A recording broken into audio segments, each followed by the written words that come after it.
osady, kedy stáli každej iná tvár.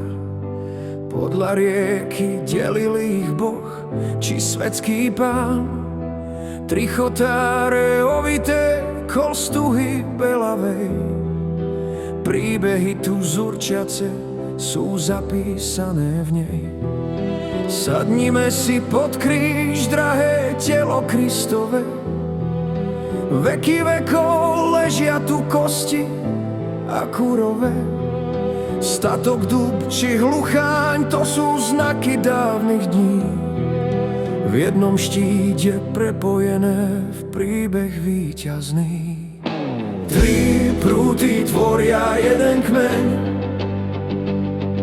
spev vtáka tajného jak tieň. Na pastvinách mocný statok zriem, kraj žije svoj čarotajný sen. Jeden prúd je ľahké zlomiť, poznal zeme pán.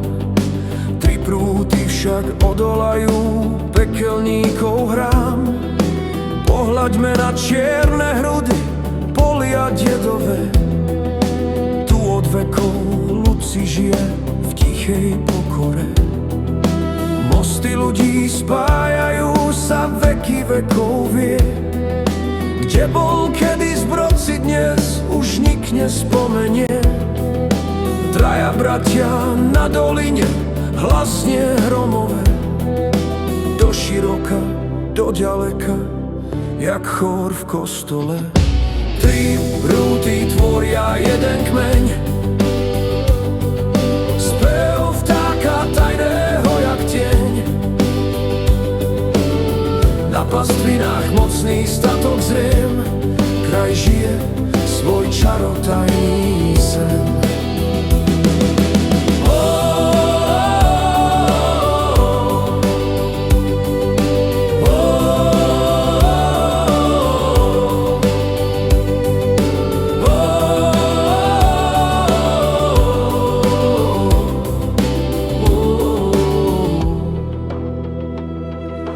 Stoja traja z krvi bratia na Chotej hore, hľadia na občinu radosti bôle. Dobročanské, liešťanské i lomnické role. Tam sú našich otcov, matiek, dlaní, mozole. Magura vždy ukrývala žily jagavé. Kahan dotlel, klopačka len šeptom z hory znie. Ľud si poklad v hrudi nosí zlaté imanie. Horami i dolami znie toto vyznanie. Tri prúdy tvoria jeden kmeň, spev vtáka tajného jak tieň. Na pastvinách mocný statok zriem, kraj žije svoj čarotajný sen. Tri prúdy svetoplukov sen, zjav vtáka Boží úmysel.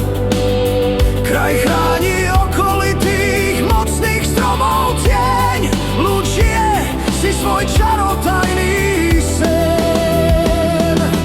Tri prúdy tvoria jeden kmeň, svetoplukov sen, spev vtáka tajného jak tieň, tajného jak tieň.